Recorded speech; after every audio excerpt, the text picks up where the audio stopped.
தேவன் ரொம்ப நல்லவர். இன்றைக்கும் பெரியவராக உங்கள் வாழ்க்கையில் இருக்கிறார்.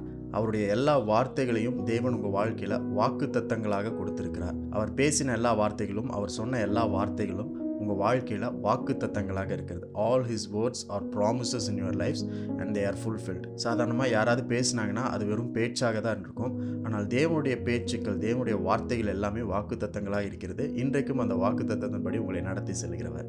யோசுவா 1:9 இப்படி இருக்கு: நான் உனக்கு கட்டளையிடவில்லையா? பலங்கொண்டு திடமனதாயிரு, திகையாதே, கலங்காதே, நீ போகும் இடமெல்லாம் உன் தேவனாகிய கர்த்தர் உன்னோடே இருக்கிறார் என்றார். தேவனுடைய வாக்குத்தத்தங்கள் உங்கள் வாழ்க்கையில் நிறைவேறி இருக்கு. நேற்றைக்கு கேட்டோம், என்றும் அவர் நல்லவராக இருக்கிறார்.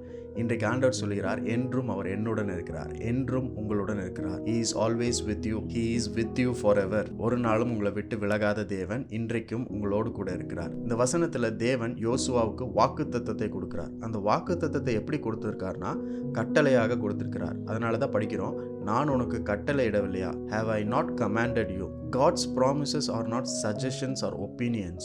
தேவனுடைய வாக்குத்தத்தங்கள் எல்லாம் ஏதோ கருத்துக்கள் அல்ல, அவைகள் எல்லாம் கட்டளையாக இருக்கிறது. அப்படின்னா என்ன அர்த்தம்னா, ஆண்டவர் ஏதோ ரூல்ஸை கொடுத்து அதை ஃபாலோ பண்ணணும்னு சொல்ல, அவருடைய வாக்குத்தத்தத்தின் மேலே நம்மளுடைய நம்பிக்கை வைக்கணும்னு சொல்லி நம்மை உற்சாகப்படுத்தி நம்மளை ஏவுகிறார். யோசுவாக்கு ஆண்டவர் சொல்கிறார், நீ எங்கே போனாலும் நான் உன்னோட இருக்கிறேன், அதனால பி ஸ்ட்ராங் அண்ட் கரேஜியஸ், பலங்கொண்டு திடமனதா இரு அப்படின்னு சொல்லுகிறார். பி ஸ்ட்ராங்னா என்ன அர்த்தம்னா, டு நாட் பி அஃப்ரைட். பலங்கொள் அப்படின்னா என்ன அர்த்தம்னா, பயப்படாதேன்னு அர்த்தம். அதே போல பி கரேஜியஸ் அப்படின்னா என்ன அர்த்தம்னா, டு நாட் பி டிஸ்கரேஜ்னு அர்த்தம். திடமனதா இருன்னா என்ன அர்த்தம்னா, மனம் தளர்ந்து போகாதேன்னு அர்த்தம்.